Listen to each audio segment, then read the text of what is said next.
Are you sure these people want it? I know they do. You're gonna be my little boy now.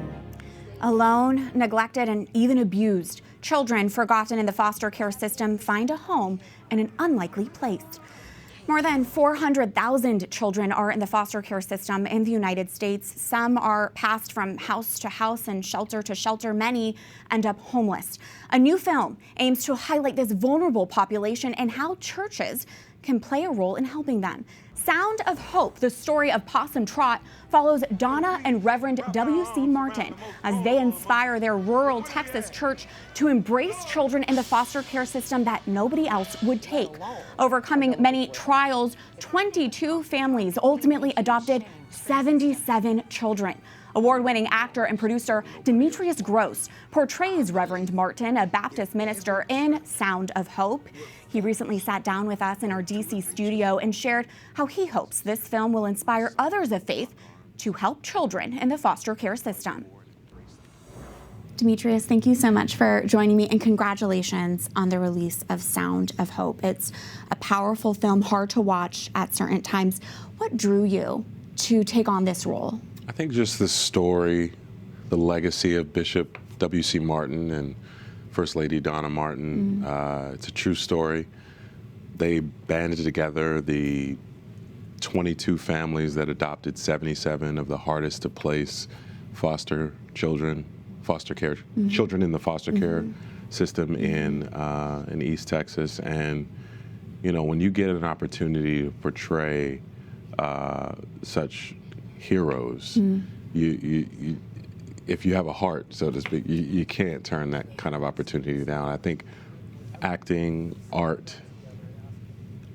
us in our greatest manifestation as actors, as performers, is portraying these kinds of stories that are hope-filled and positive and can provoke change. And this is a true story as well.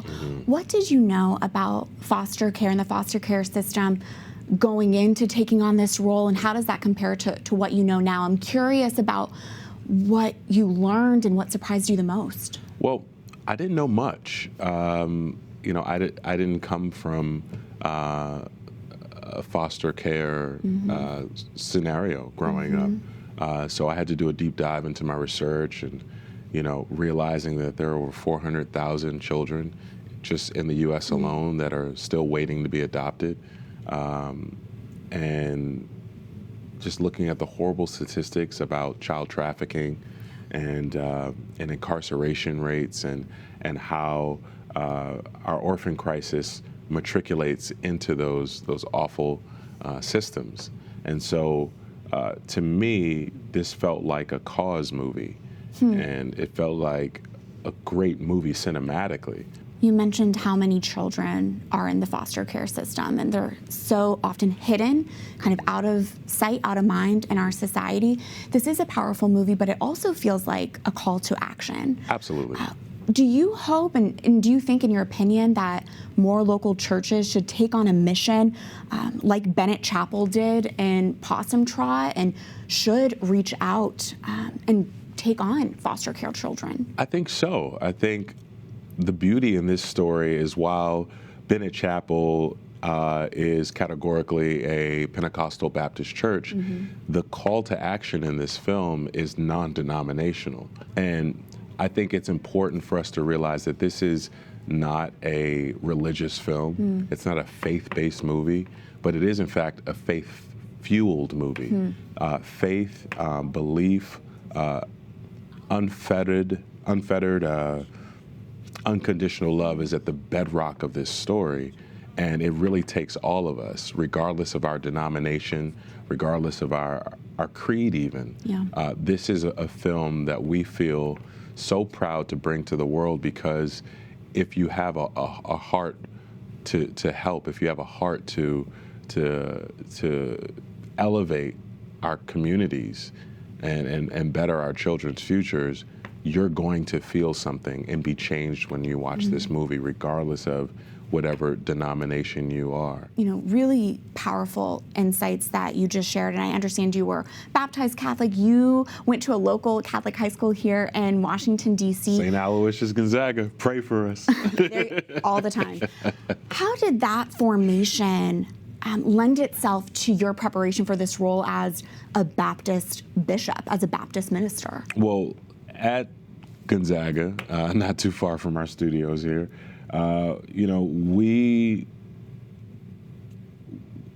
have a phrase called being a man for others. That is like the moniker. Anyone who's come through the halls of Gonzaga know that phrase, and that's something that sticks with you. We do community service at the McKenna Center, all through the city, soup kitchens, so others may eat. All of these kinds of initiatives are grafted into our academic journey there at school. And I think for me, learning about the Martins and how they just had such a heart for service, regardless of sometimes having limited resources, whether that be financially or even just infrastructure to house these kids. What a great example we had as the actors in this film to follow suit with that, to use that story, their legacy that's still being made to this day as a blueprint and as a paradigm to graft into.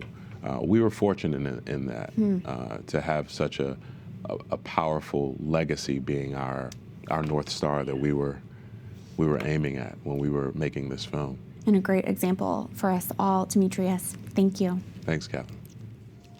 You can see Demetrius Grosse in Sound of Hope, the story of Possum Trot, now in theaters nationwide.